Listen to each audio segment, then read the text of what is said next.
कि मई 13 को जो इंसिडेंट्स हुए थे उसके बारे में अगर आप बताएं कि क्या हुआ था उस दिन। मैं 13 मई को सुबह 9 बजे के करीब अरविंद केजरीवाल जी से मिलने उनके आवास पे गई थी।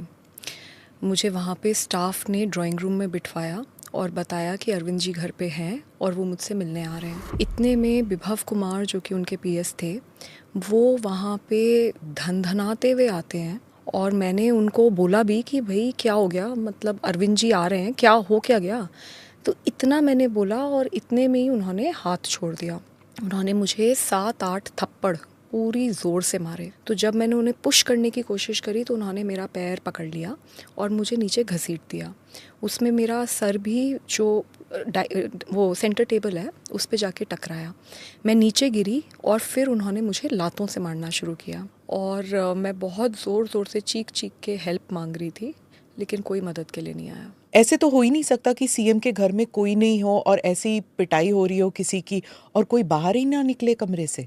जी, वही अजीब बात है और मैं बहुत ज़ोर ज़ोर से चीख रही थी, चिल्ला रही थी। सच तो ये है कि कोई मदद के लिए नहीं आया। आप कह रही हैं किसी के इंस्ट्रक्शंस पर, यानी कि खुद ब खुद विभव में इतनी जुर्रत नहीं होगी कि वो खुद पीटे। Is that what you are saying? Vibhav ने अकेले मारा, क्या किसी के इंस्ट्रक्शंस पे मारा, ये सारी चीज़ें अब मैटर ऑफ इन्वेस्टिगेशन है। दिल्ली पुलिस के साथ मैं पूरी तरीके से कोऑपरेट कर रही हूँ। हाँ, मैं ये भी है, लेकिन मैं किसी को क्लीन चिट नहीं दे रही, क्योंकि फैक्ट ये है कि मैं ड्राइंग रूम में थी, अरविंद जी घर पे थे और मुझे बहुत बुरी तरीके से पीटा गया। मैं चीख रही थी, चिल्ला रही थी, पर कोई आया नहीं। मैंने ये नहीं सोचा कि मेरा क्या होगा, मेरे करियर का क्या होगा, मेरे साथ ये लोग क्या करेंगे।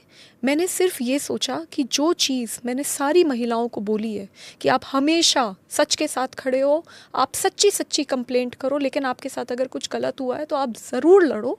तो आज मैं खुद कैसे नहीं लड़ सकती।